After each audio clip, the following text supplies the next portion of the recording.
Good morning sa ating Diyos na makapangyarihan sa lahat. Good morning sa bawat mga banal ng Diyos. Yeah. God is a God of wonder.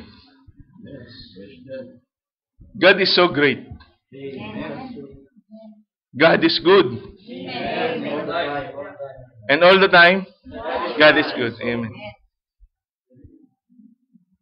Alam niyo po, ang Diyos ay hindi sa isang buhay ng isang mananampalataya na mayroong matibay na fellowship sa Diyos.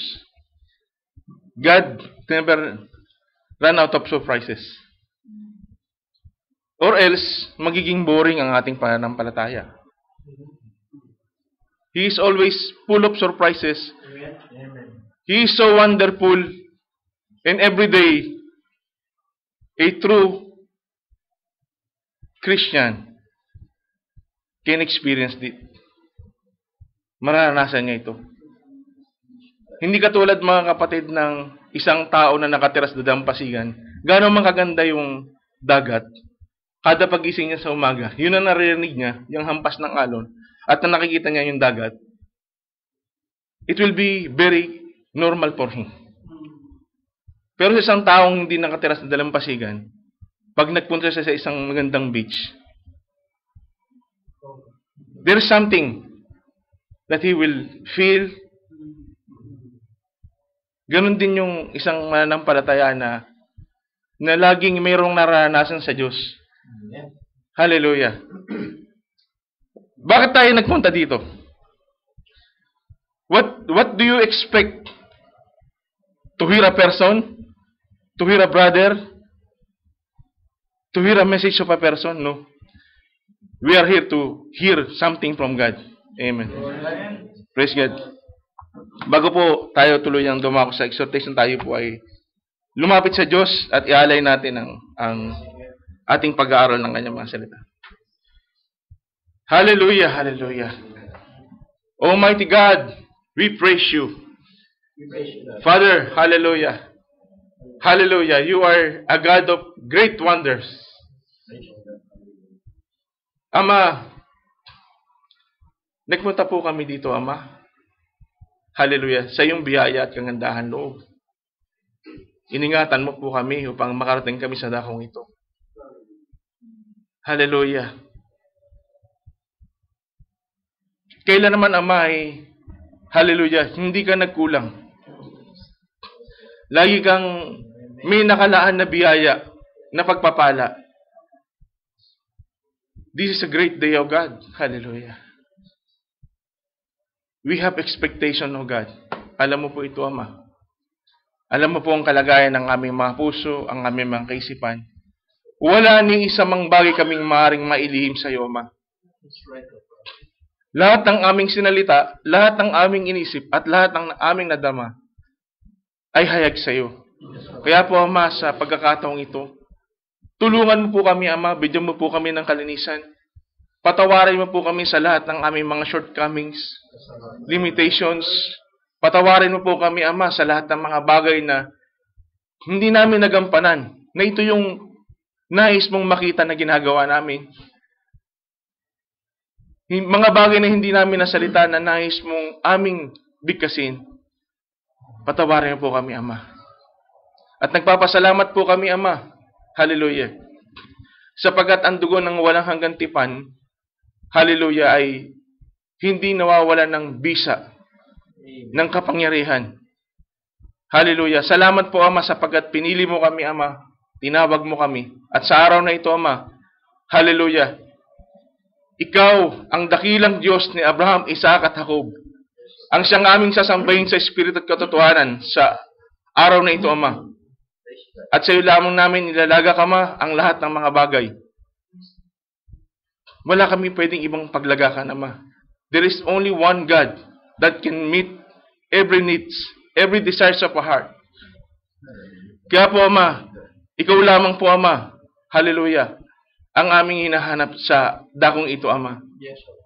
Kaya po, Ama, pinagkakatiwala namin sa inyong makapangyarihan kamay ang lahat ng mga bagay. Hallelujah. Kumilos ka po, Ama, na makapangyarihan. At ikaw po ang siyang makita ng bawat umaasa, ang ng bawat nag-i-expect, Ama. Hallelujah. And the truth, O God, you also expect something from us. Hallelujah. Give us wisdom and knowledge and understanding, O God. Prepare our heart, O God, that we may receive the heavenly food, the manna that you have prepared today. In Jesus Christ's name we pray. Amen. Praise God. Hallelujah. Praise God. Ating pong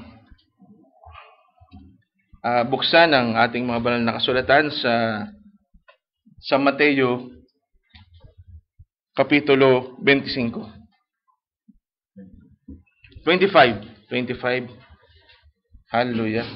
Ating pong papasimulan sa talatang 14. Ito ba ay napaka-familiar na bahagi ng banal na kasulatan, the parable of the talents. At hindi ko alam kung gaano ilang beses na ito na-share. Ganun pa man, ang salita ng Diyos ay mabisa, makapangyarihan dun sa sumasampalataya. Kaya po, tatanggap ang bawat sumasampalataya. Basahin po natin simula sa 14. Sabi po dito, "For the kingdom of heaven is as a man traveling into a far country, who called his own servants and delivered unto them his goods. And unto one he gave 5 talents, to another 2, and to another 1, to every man according to his several ability. And straightway took his journey." Verse 16. "Then he that had received the 5 talents went and traded with the same, and made them other 5 talents.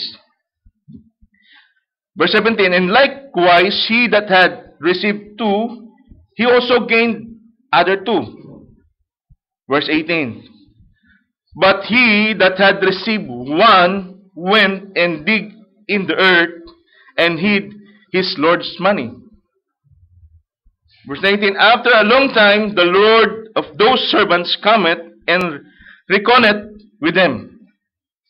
And so he that had received the 5 talents came and brought other 5 talents, saying, Lord, thou deliverest unto me 5 talents. Behold, I have gained beside them 5 talents more." Verse 21.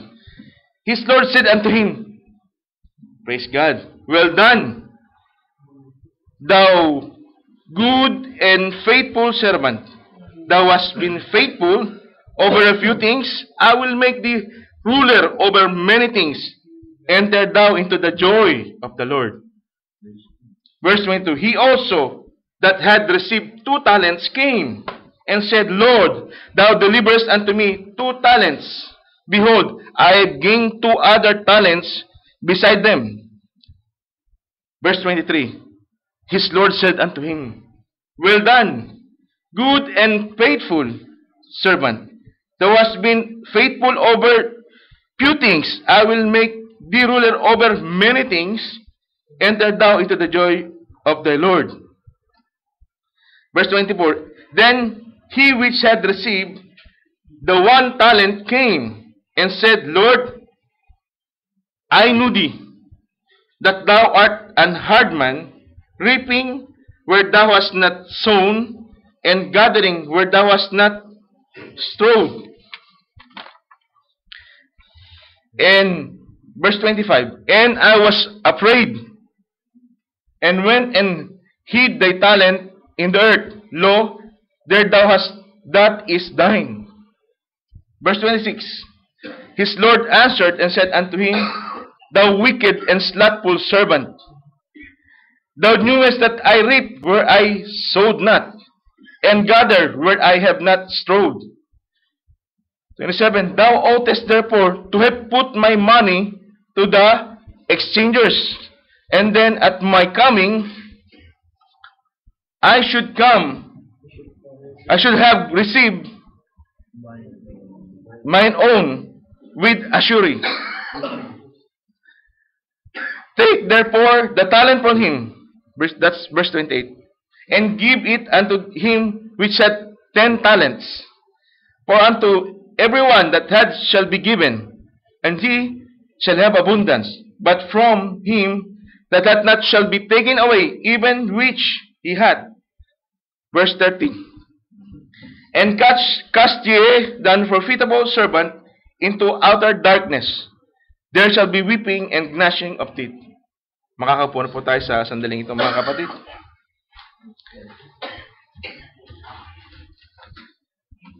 Kagaya po ng nabanggit kanina, pumunta po tayo dito because we are expecting something. And we did not came here for a man.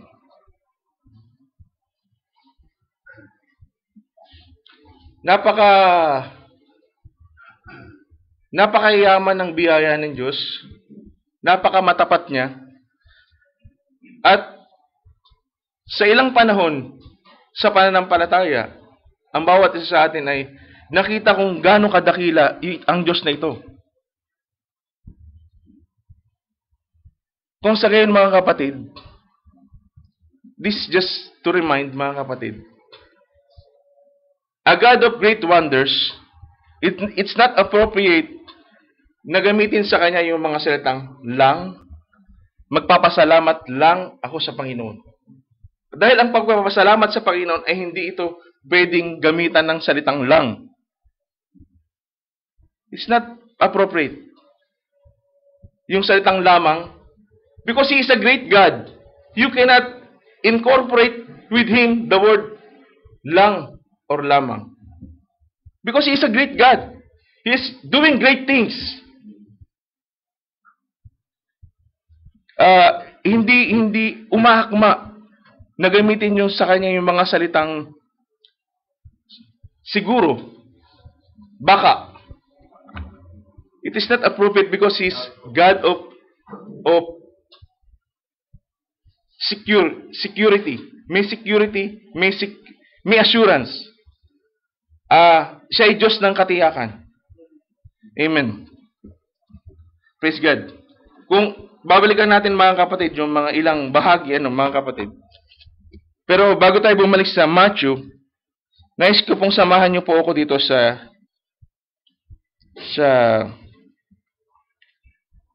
chapter 21 ng Matthew. At basahin po natin yung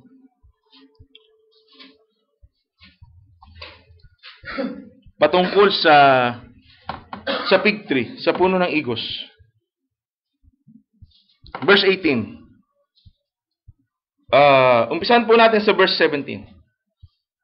Sabi po dito, ang pangyayari dito, mga kapatid, ay simula dun sa templo na nagalit ang Panginoong Hesus dahil nasumpungan niya ang bahay ng kanyang ama na ginagawang kalakalan. Doon siya nag-outburst, nagalit siya at itinumba niya. Hinataw niya yung mga tao na naroroon na gumagawa ng mga ganong bagay. And then, pumasok yung tagpo na ito, mga kapatid. Sa verse 17, babasahin natin itong, and he left them and went out of the city into Bethany. And he lodged there. Verse 18 of chapter 21. Now, in the morning, as he returned into the city, he hungered. Nagutom siya. 19. And when he saw a fig tree in the way, he came to it and found nothing thereof but leaves only, and said unto it, let no fruit grow on thee henceforward forever. And presently the fig tree withered away. And when the disciples saw it, they marveled, saying, how soon is the fig tree withered away? Verse 21. Jesus answered and said unto them, Verily, I say unto you, if ye have faith, and doubt not, ye shall not only do this which is done to the fig tree, but also if ye shall say unto this mountain, Be thou removed, and hid, and be thou cast into the sea, it shall be done.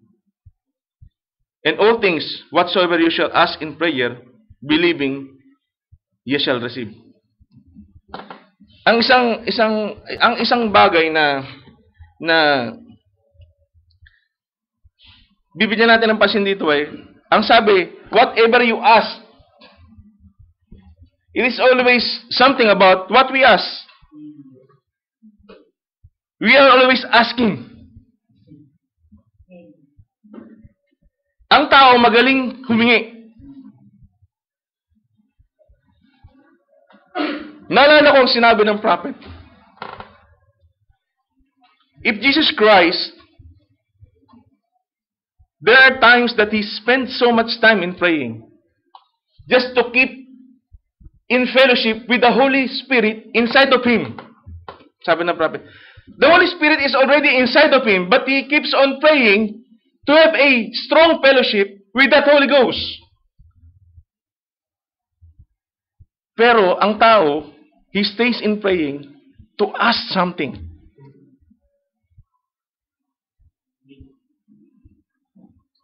To be able to have a strong fellowship with the Holy Ghost,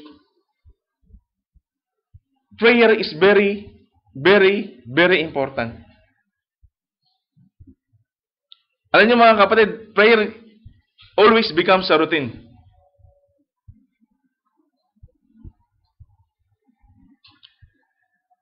Pagkakain tayo, pag matutulog, magigising, it's always there. But a Christian's prayer life should be more. Kailangan mas malalim ang buhay pananalangin natin. Because kung sabi ng prophet na ang Panginoong Jesus, why does He spend more time in prayer when the Holy Ghost is inside of Him? Because it's a requirement to have a strong fellowship with the Holy Ghost. Mga kapatid, kasama ako dyan. How many times do you kneel to have a prayer time to God? Walang nakakaalam niyan kundi ikaw. And if you have something to expect from God, on the other side, He is expecting something from you. At alam natin, hindi pwede magkulang ang Diyos. At hindi maaari. Sa tagpong ito, mga kapatid, nagutom ang Panginoong Hesus. And God is never unfair. And Jesus Christ, in no time, even a single speck of time, He was never unrighteous in His judgment. Bakit gusto kong puntahan natin ang pagkasulat ni Saint Mark sa bahaging ito. Sa Mark chapter 11. Meron tayong isang bagay na bibigyan ng pansin dito sa Mark chapter 11. Papasimulan natin sa it's the same scenario, galing siya dun sa templo kung saan siya nagalit at pinagtutumba niya yung mga paninda, pinag-aampas niya yung mga tinda ng kalapate, mga exchangers. Sabi dito sa verse 12,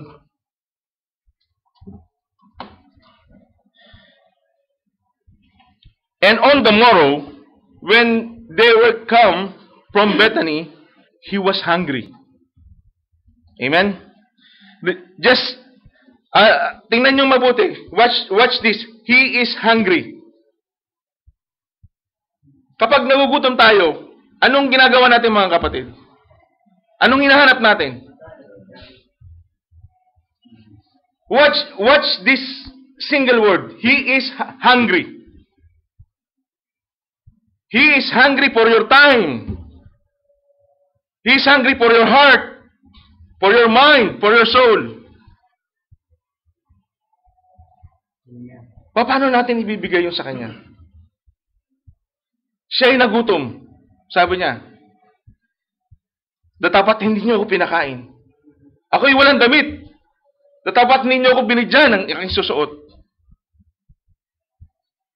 It doesn't mean that you are a Christian and you are always present in the fellowship. Na ang mga bagay na ito ay nagagawa. You can be always here, present. But it's more than attendance. It's more than attendance.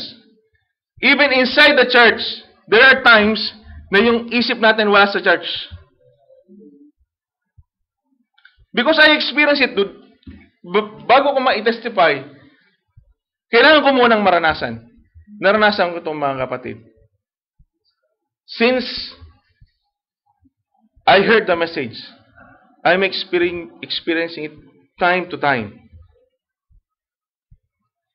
But because of the training, because of God's molding, unti-unti itong nababago. At unti-unti mo nababantayan ang sarili mo. Pero mga kapatid, yung pagbabantayan na yan, sabi ng prophet, don't hold down the bars. Even inside the church, it is happening. Nawawala yung isip natin sa salita. Dahil we're trying to focus on something else. If there is nothing else, how can you focus on something else? If there is only one thing. Hallelujah. Verse 13. And seeing a fig tree afar off, having leaves. Pansinin niyo mga kapatid, tumingin ang Panginoong Hesus, nakita niya yung fig tree having leaves. So what was the expectation? Ano yung expectation? Having leaves. Pwede natin sabihin, sagana ka. Marami kang pinansyal. Marami kang material. You have a lot of leaves. Sabi dito, having leaves, he came. If haply, pansinin niyo mga kapatid yung salita, if haply, sabi dito, if haply, he might find anything thereon. And when he came to it, he found nothing but leaves. For the time of pigs was not yet. Ibig sabihin ba nito, unfair ang Panginoong Hesus doon sa nangyari? Naalala niyo ba yung ipinakita, isinasa atin ni Brother Hilbert? Yung blurred blue dot? Sino gumawa nun? Yung dark, yung blurred blue dot. Pale blue dot. Sino gumawa nun? Napanood natin mga kapatid.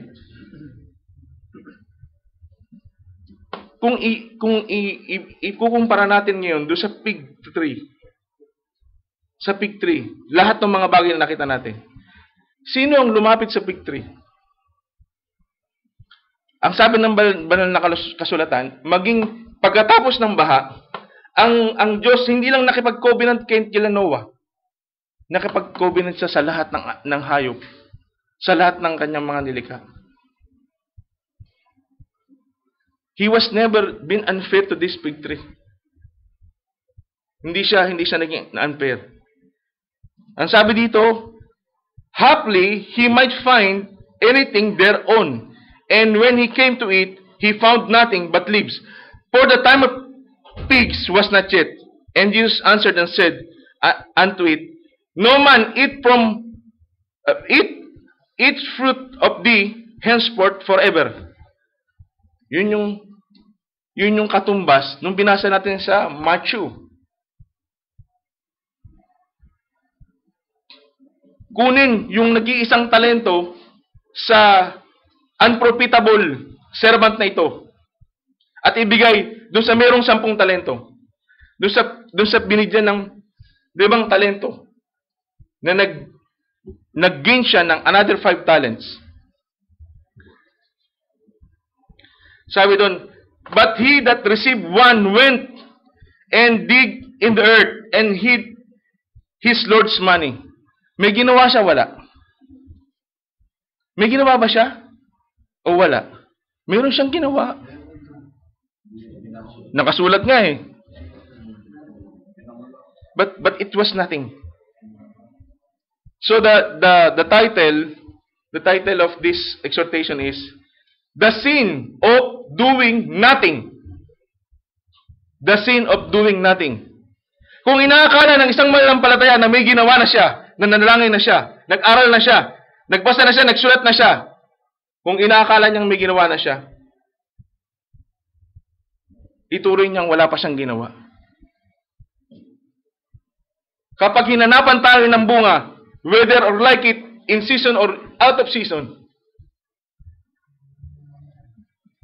He will expect something.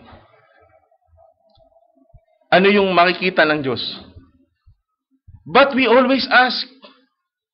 We always ask something from Him. How many times na humingi ka na sa Panginoon? How many times na humingi na tayo sa Panginoon?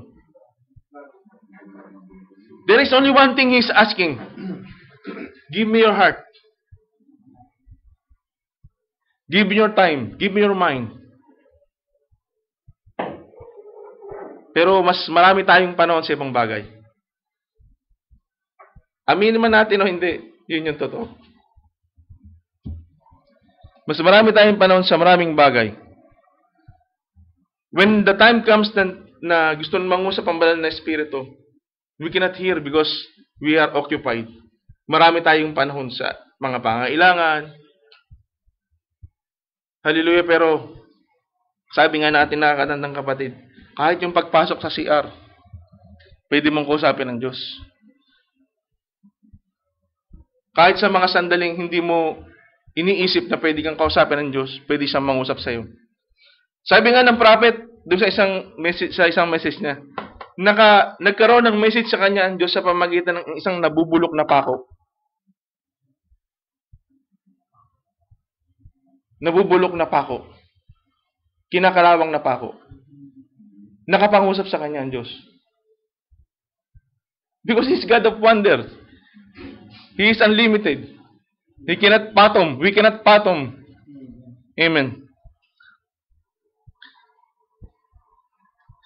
So mga kapatid, yung panahon na paano nakapagdahon ng malago yung fig tree? Hindi ba siya nakatanggap ng biyaya sa Diyos? There is something. Hindi ka hahanapan ng Diyos if there is nothing. But there is something. Kaya hahanapan tayo. He has expectations. Ang sabi dito, kung uulitin natin yung sa mga sumusunod na talata sa Matthew chapter 25, sabi dito sa verse 15. And unto one he gave 5 talents. Meron, di ba?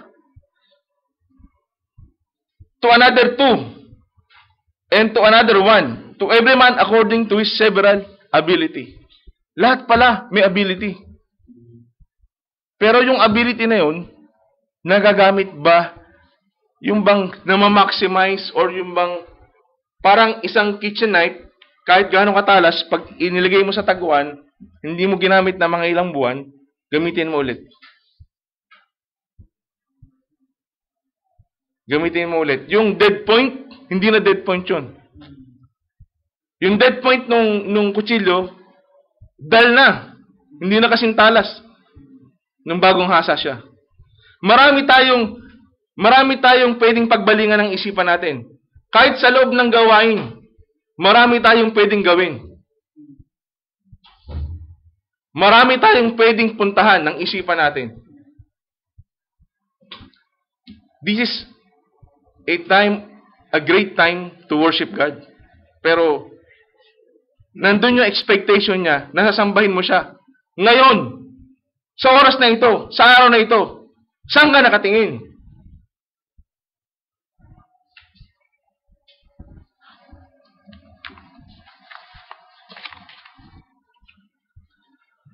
Sabi dun sa napag-sharingan kagabi, yung tungkol sa work, walang walang anak ng Diyos na tamad. Naniniwala ba tayo doon? Amen. Pero may masipag na tamad.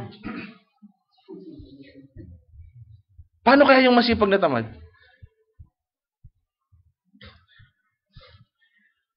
Parang yung parang yung nabanggit noon na not all true are truth. Hindi lahat ng totoo ay katotohanan. The prophet always, you will find the prophet always having statement na parang adbol ba? Yung parang hindi siya ganong straightforward na titingnan mo. Parang as it is. Para makita natin kung paano kumikilos o nagtatrabaho ang Diyos, punta natin yung John chapter 5 verse 17. Sabi ng mga matatanda doon sa amin, lagi ko narinig, kapag may tiyaga, may nilaga. Amen. Praise God. Napakaganda na po mga kapatid. Kahit nasabihin natin, kasabihan ng matatanda, may katotohanan. Praise God. Sa John chapter 5 verse 17.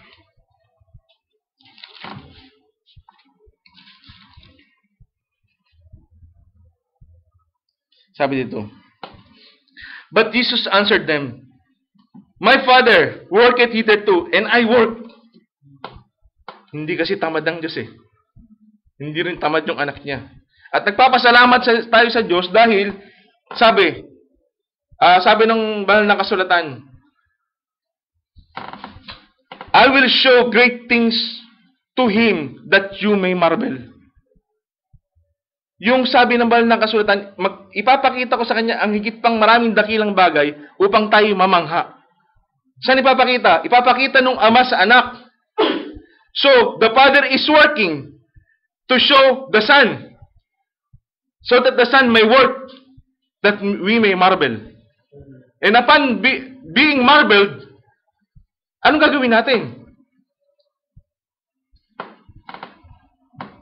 Sabi dito, but Jesus answered them, my Father worketh hitherto, and I work.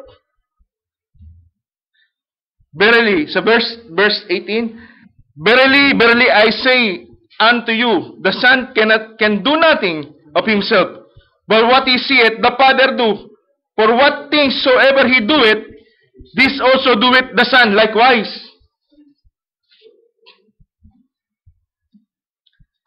Ang sabi ng Mark, sabi ng Mark? Sabi nung ilang mga nagtuturo ngayon, it is not inspired. Mark chapter 16. Pero may pangako ang Diyos eh. Di ba? To them that believe, this will follow them. Signs and wonders.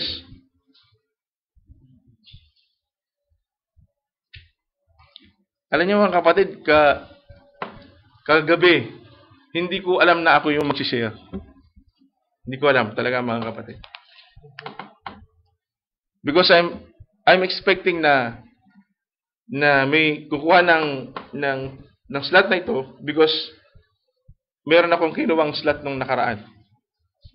But you know, nung malaman ko, the time is very, very near.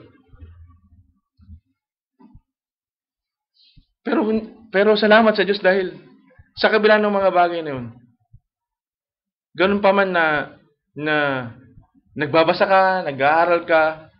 Because I always see to it mga kapatid, kapag nakaharap ako sa computer at mayroong mga bagay na dumarating, mga pangungusap ng Diyos, I make it a title. Binubuksan ko agad yung word, ginagawa ko siyang title. And then, everything that falls after that, inilalagay ko na inilalagay. Inilalagay ko na inilalagay. Then, I go to the message about these things. Kukunin ko yung sinabi ng prophet, ilalagay ko doon. Babasahin ko yung message. That's why, maraming lagi akong documents. Napupuno yung documents ng gano'ng mga bagay. Pero nung kagabi, hindi ko alam kung alin ang kukunin ko. Hindi ko alam. Panginoon, matutulog ako. It's about trusting God with confidence. It's easy to say you trust God, but the confidence, hindi madaling ma-establish. Lalo na sa ganung mga karanasan. Pero ganun pa man mga kapatid, salamat sa Diyos. Hallelujah. My Father worketh hitherto. Napakagandang bahagi ng talata nito. But Jesus answered them, My Father worketh hitherto. Hallelujah. Sabi nga, He who is my Father, not by creation or adoption, but by nature. Jesus Christ, the Father is His Father by nature. Not by adoption, not by creation. Kasi siya na eh. Kailangan lang ipakita sa atin isa-isa eh. Hallelujah. Alam natin, on the seventh day, sabi ng Bible, He rested from all His work. Sa lahat ng bagay na ginawa niya, yet He did not cease to work. Isipin niyo mga kapatid, sabi ng Ephesians, God is upholding all creation. Upholding means, inaalalayan niya, upholding by the power of His word. He never stopped from working. He never ceased. Kaya lang, kasi creation will continue. Until now, it's continuing. He never ceased from work. At ganoon din mga kapatid, the Holy Ghost, ang Diyos, nag-expect siya sa atin. Anong gagawin natin? We have only a very, very short time. Napakaikli lang ng oras. Akala natin ang haba-haba pa. Akala natin maraming taon pa tayo mag-stay sa Qatar. Maaari. Pero maikli na yun eh. Napakaikli na. Let us redeem the time, sabi. What is the very most important work that a Christian should do? Ngayon, bukas, at sa mga darating pa mga araw. Ano sabi ng Bible? Work out your own salvation with fear and trembling. But most of the time, people get relaxed when they feel comfortable because of faith. Kasi yung damandamo mo yung faith, inspired na inspired ka, nakakadalo ka ng gawain, may mga blessings, you get relaxed. Kagaya na nangyayari sa Israel. After victories, they get relaxed. Then they disobey. Then they lose battle. And then they feel the affliction. And then they repent. And then after repentance, they obey. Then they have victory again. Alam niyo mga kapatid, ganyan ang nangyayari. Sabi ng banal na kasulatan, sabi ng Panginoong Hesus, simula sa araw na ito, walang taong makikinabang sa iyong bunga. Hindi na siya magbubunga. Ang sabi ng banal na kasulatan doon na, sabi doon sa Matthew, sabi, well done. Sabi doon sa may 5 talent. His Lord said unto him, well done, thou good and faithful servant. Thou hast been faithful over a few things. I will make thee ruler over many things. Enter thou into the joy of the Lord. Kapag mga kapatid, dumarating tayo sa point ng victory, payapang-payapa tayo, masayang-masaya tayo. But the tendency of every victory, there is always a tendency to get relaxed. Praise God. Sabi dito, my father worketh hitherto. He ended all his work on the seventh day and rested from what he had done. Yet he did not cease from working at all, but he continued to work ever since on Sabbath days, as well as on other days, upholding and governing the world, in continuing the species of beings, and all creatures in their being, in providing for them, and in dispensing the bounties of His providence to them, in causing His sun to shine, and showers of rain to descend on the earth, and in taking care and protecting even the meanest of His creatures, and much more men, and still more His own people. Sabi, and I work, or also I work, not only my Father, I work.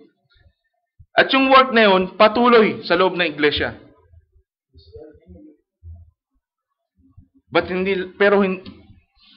Pero hindi lahat ay naranasan ito. Alam niyo mga kapatid, walang pagkukulang ang Diyos.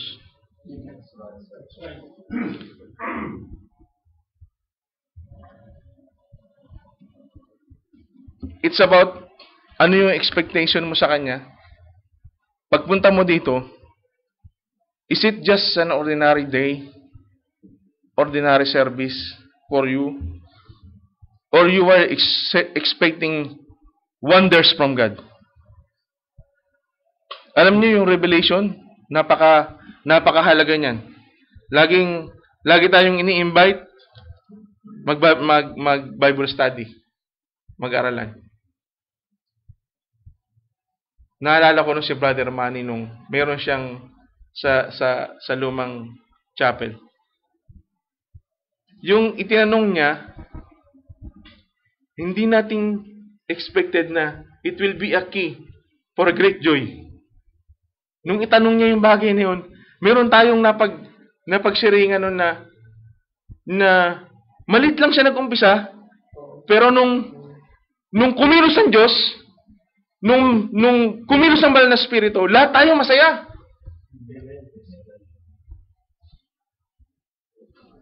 Pero ang magiging masaya lang, yung merong expectation. Kung wala kang expectation, ano ang asahan mo? Wala kang expectation. Napakahalaga na expectation, mga kapatid. Today, we will hear the message of God.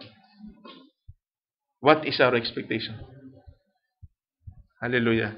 Makakatayo po tayo ngayon, mga kapatid, sa oras na ito. Hallelujah. Hallelujah. Ating pong pasalamatan ng Diyos. Hallelujah. Hallelujah.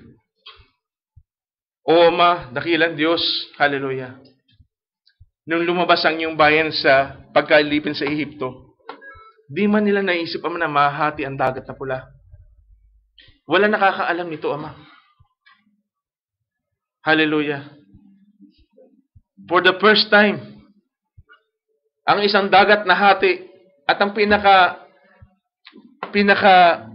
seabed, yung pinaka lupa sa ilalim ng dagat na ito ay hindi man lamang sila naputikan. Ito yung lupa na dinaanan nila. Hallelujah. At hindi na ito naulit. Minsan mo itong ginawa, Ama. Sapagkat ikaw lamang, Ama, ang maaaring makapaghati. Hallelujah. Numating ang iyong mga propeta sa katauhan ng iyong mga lingkod, sila propeta Elias, Elisha, nahati ang ilog, ang river. Hallelujah. Ikaw ang Diyos na sinamba nila, Ama. Ikaw din ang Diyos na sinasamba namin ngayon at hindi ka nagbabago. Hallelujah. Tulungan mo po ang aming pananampalataya, Ama, na kami po, Ama, ay humakbang pa ng mga hakbang, Ama, ng aming amang si Abraham. Samantalang siya'y tinatawag mo para sa isang pangako na nagpatuloy siya. At ang sabi ng iyong mga salita, hindi nanghina ang kanyang pananampalataya. Tulungan mo po ang aming pananampalataya, Ama, sapagkat kami ay nasa hulihan ng kapanahunan. At naghihintay po kami dun sa pangako, Ama. Yung araw po ng pagdating ng iyong pangako, Ama. Tulungan mo po ang aming pananampalataya na yung mga bagay na hindi pa po namin nagagawa o naihahakbang alang-alang sa pananampalataya ay magkaroon po kami ng kapukawan, Ama. Mapukaw po kami na sa upang magpasimula po kami humakbang, Ama, ng mga panibagong hakbang sa pananampalataya na higit pang paglago at higit pang kaluwalhatian mo, Ama, ang aming maranasan. Na matanggihan po namin yung mga bagay na hindi pa namin natatanggihan sa buhay na ito, sa aming mga sariling kalooban, sa aming mga sariling kaisipan, na hindi na po maging hadlang ang kahinaan ng aming mga laman, kundi magana po ang iyong mga salita. Hallelujah! Na sa aming mga kahinaan ay naluluwalhati ang iyong kapangyarihan. Salamat po, Ama, at patuloy naming itinatagubilin sa iyo ang mga nalalabipang sandali at oras, Ama, sa gawaing ito. Hanggang sa pagdating ng hapon, Ama. Hanggang sa matapos ang araw na ito, Ama. Patuloy po kayong mangusap at gumawa sa aming mga buhay. Na wag po naming mabibigyan ng pansin o anumang panahon ang mga bagay na hindi mo kalulugdan, Ama. Hallelujah. Tulungan mo po kami, Ama, na sambahin ka namin sa Spirit katotohanan sa oras na ito. Kung meron po, Ma'am, nang hihina, Ama. Kung meron po, Ma'am, nawawalan ng interest, Ama, kahabagan mo po ang bawat isa sa amin. Salamat po. In Jesus' mighty name we pray. Amen.